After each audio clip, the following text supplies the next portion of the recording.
Hello, beautiful moms and entrepreneurs. This is a place where we come together to learn, grow, and inspire. So sit back, relax, and let's get started. Hello, Unbreakable Mompreneurs. My name is Charisse Walker, and today I'm here with Venchele Saint Dic. I'm going to have you introduce yourself to our audience. Thank you so much for having me on the show. So my name is Venchele Saint Dic. I am a writing brand strategist for my business, Pathway Coach Writing.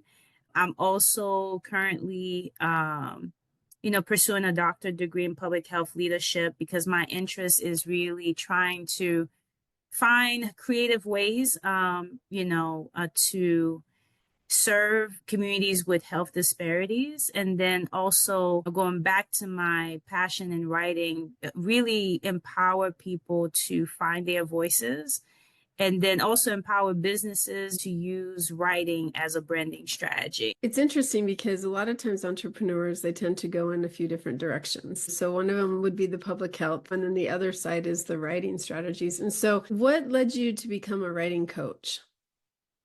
So what led me to become a writing coach is when I realized that there weren't many organizations or publishers that amplified the voices of people who look like me. And then also women in general and people with disabilities or who struggle with mental health. And I just thought to myself that, you know what, I want to be part of the movement of helping these individuals like tell their stories in a way that resonates with different audiences. Because sometimes I think it's easy to find publishers who will say to you, like, you need to it's almost like they asking you to modify, like the words that you use and how you say it. And in the end, the overall product is not as authentic. And that definitely impacts, the number of sales or people who are able to pick up your book from a library or what have you, or a bookstore. So I just said to myself, just like Toni Morrison said, like, if you want to see something, why not just go ahead and create it yourself? So that's the reason why I decided to become a writing coach. And you know Anthony Morrison, he's a big person in the community that I run in as well. And so if you've been coaching with him, that's fantastic. Writing is something that sometimes in high school or junior high, people are like, I don't want to write. I don't want to have to do this. I don't want to have to do that. But the more and more I talk to people, they want to tell their story. And speaking particularly for our listeners who they have a journey and sometimes they're not quite sure how to get it out or what to do. And so when you're talking with individuals who are thinking, yeah, I want to write a book, I'm not quite sure, what is your number one suggestion on how to get started? I think my number one suggestion is always to try to figure out like what is the niche that they're trying to fulfill, like the niche need that they're trying to fulfill. And then also assessing through prompt questions whether or not they need formal training in writing or if they just need individualized support. And I think that's where a writing coach comes into play by helping folks overcome writer's block, organize their ideas, or just refine their narratives. But I have yet to find a client who came to me with like a finished manuscript. Mm-hmm. We've always started from the very beginning to help me tailor my support. Mm-hmm. So what happens if a business owner or one of our listeners, they don't want to write a book, but in business, I don't think people realize how much writing is involved in starting their business and what they need to do. For example, policies and procedures. Do you help people write some of those type of things for their businesses?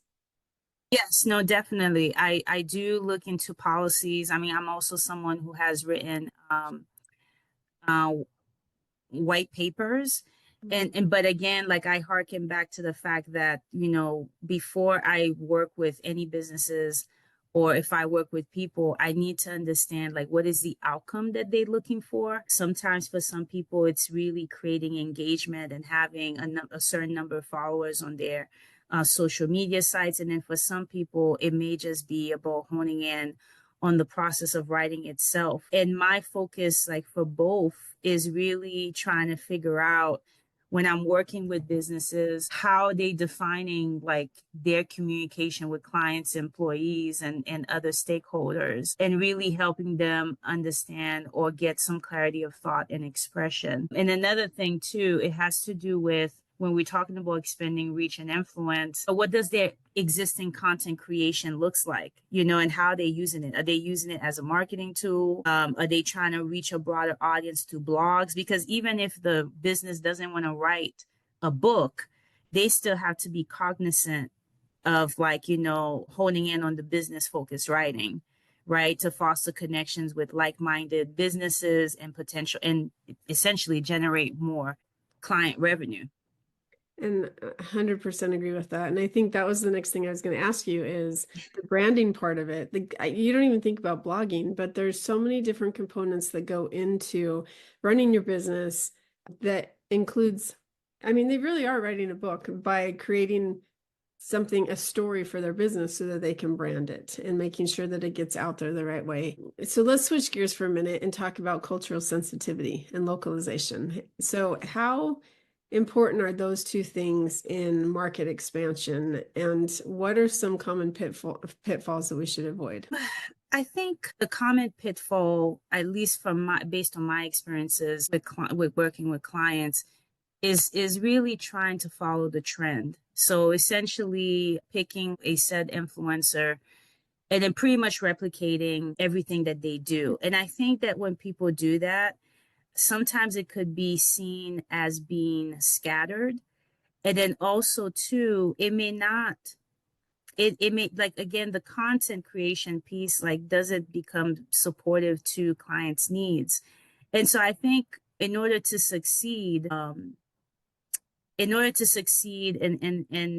really employing this cultural sensitivity, I think we have to be aware of and become understanding and respecting the differences in values of our clients. And the best way to do it is like I usually do for my business is like have them fill out a survey right after the call. Like I think after 3 days, like there's a survey that goes to them to ask them like what the experience was with me. And again, I ask for constructive feedback, like what is something that I should have addressed for the past 3 or 6 sessions that I did not address.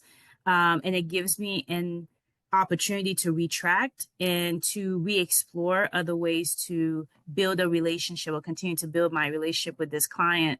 And then, or just having that conversation, right, upright. And that will help perhaps like help us see again how people move from various cultural backgrounds, like how you can coach them more effectively to foster inclusion, minimize misunderstandings, and build positive relationships. So how did you get into public health then, if you're doing writing? Because I mean, you're pursuing your PhD, so clearly you're going to have to write a dissertation, and that's writing in and of itself. But how did you get into that side of Get things? into public health? No, absolutely. So initially, when I was younger, like I've always wanted to work with children. So I was going to pursue a doctorate degree in medicine. And then because I was born in the States, but I grew up in another country, because my family is from France, Martinique, and Haiti, respectively. And so because I've lived in Haiti for the majority of my life, and even though I wasn't poor myself, but I was surrounded, just like in the United States, like when you go from one zip code to the next, the disparities are pretty alarming, right? And in terms of access to healthcare, it looks different from zip code to zip code. So that was the same issue in Haiti. I grew up in an upper middle class family, but I was surrounded by in certain, like, by people who probably didn't have the same privileges that I did, right? Like 2 or 3 zip codes away from mine. And I don't know, it just bothered me a lot to have access to all of this opulence, but then everyone around me was suffering. And I kind of vowed to myself that I wanted to create more equity, or to be part of the movement of creating more equity, so that people could enjoy these liberties as well. Because I'm a firm believer, as someone who works in public health, that health is wealth. right? And health to me it should not be a privilege. It should be a human right. And so that's the reason why I landed in public health.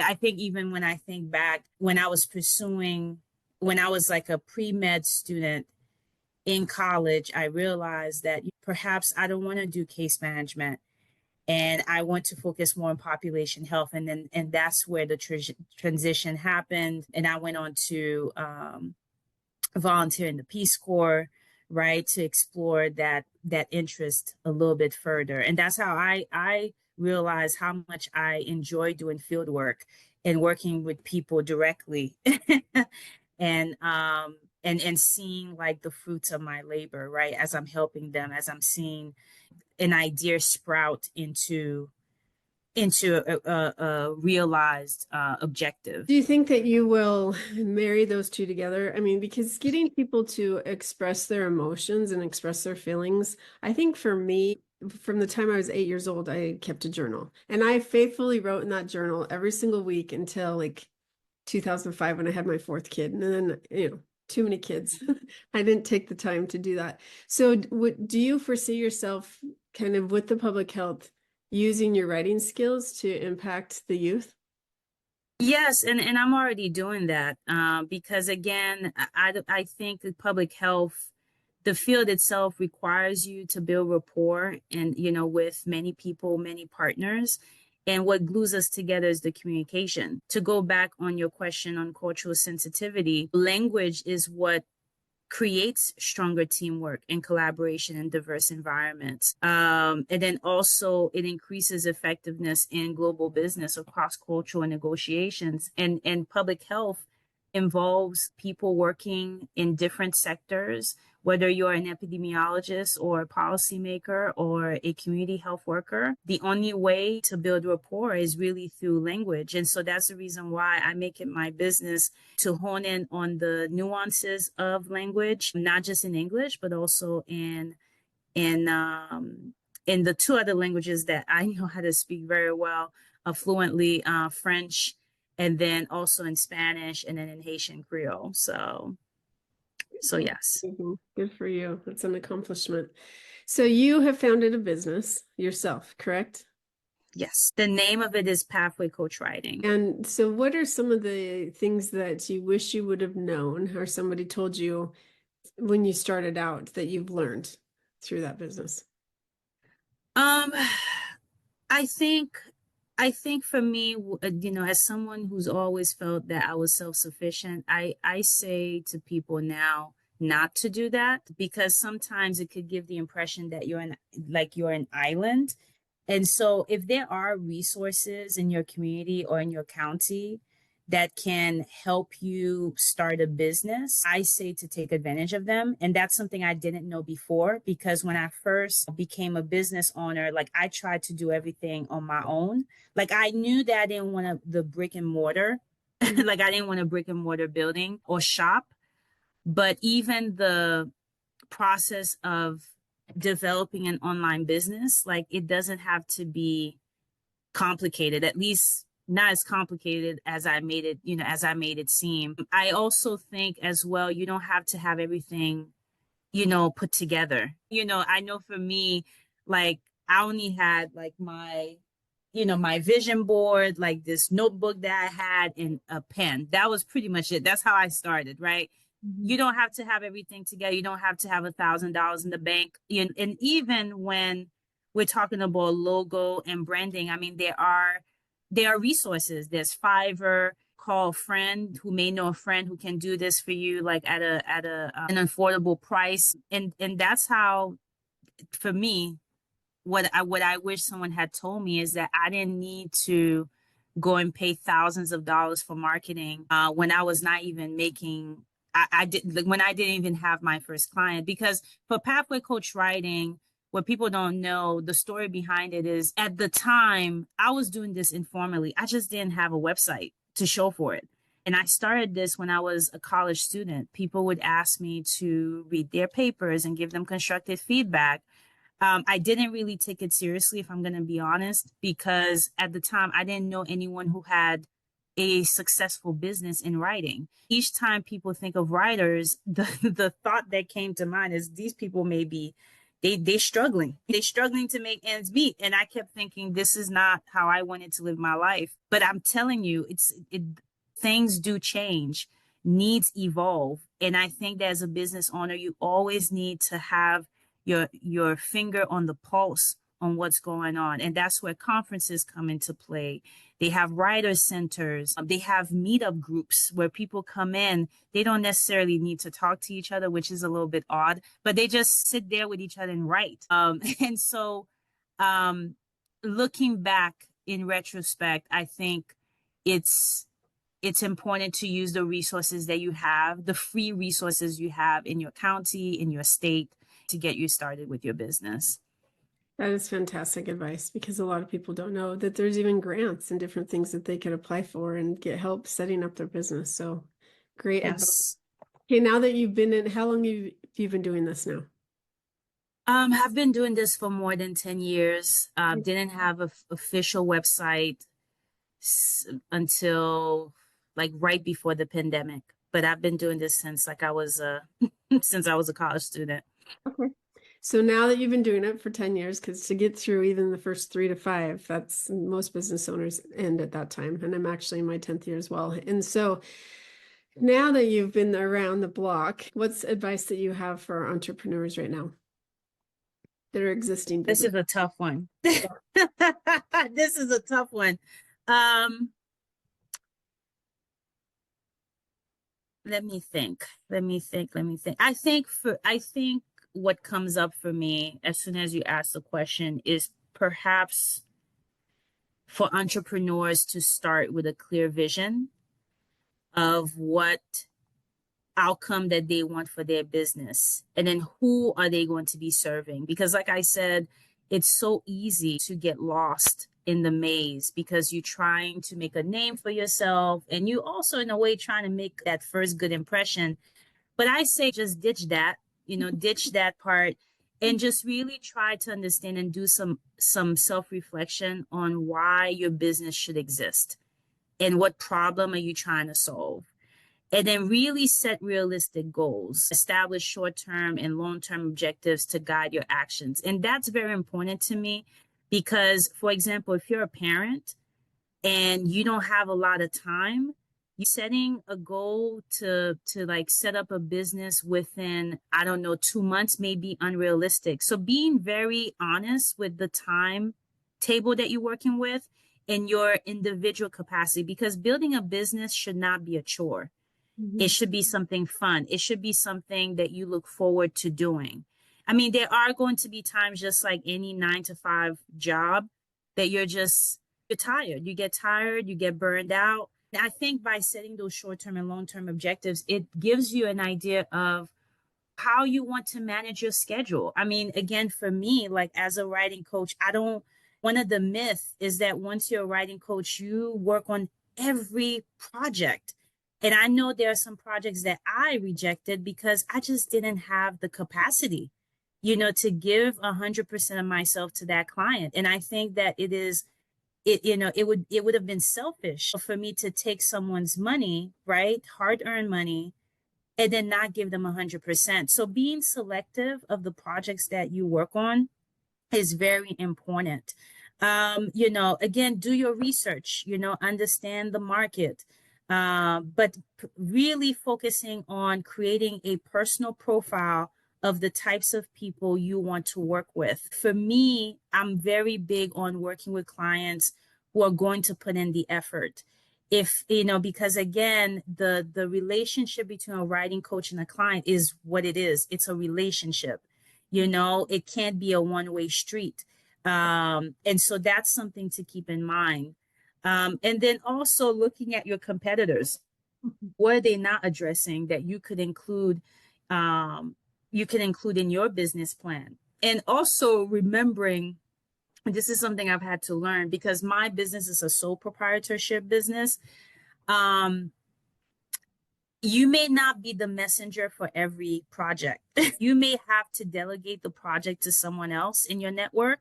And that's okay. It doesn't make you a failure. It just makes you smart.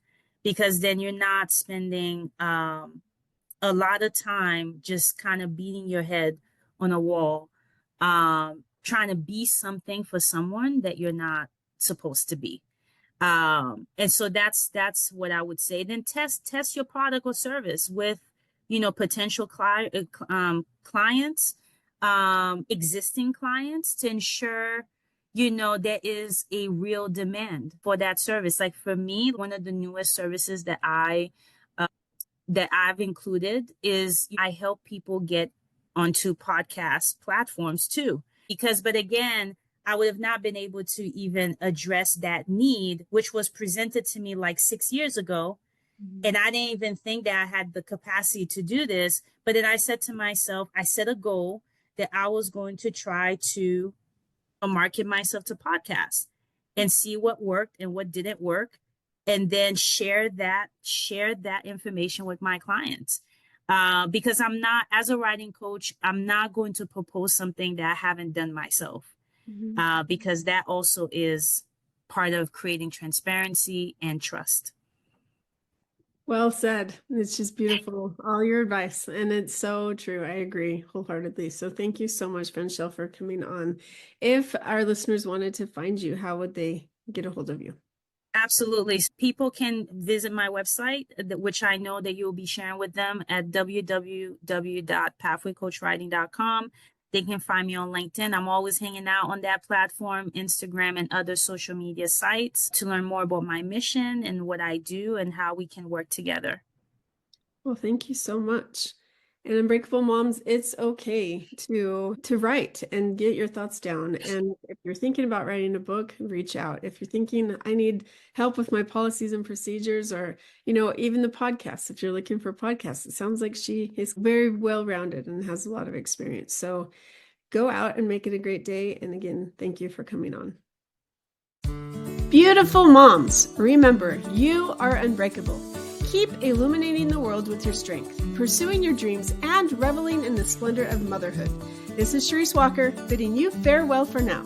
Stay tuned for more empowering conversations on the next episode of the Unbreakable Mompreneurs podcast. Until then, keep shining bright. Signing off with love, Charisse Walker.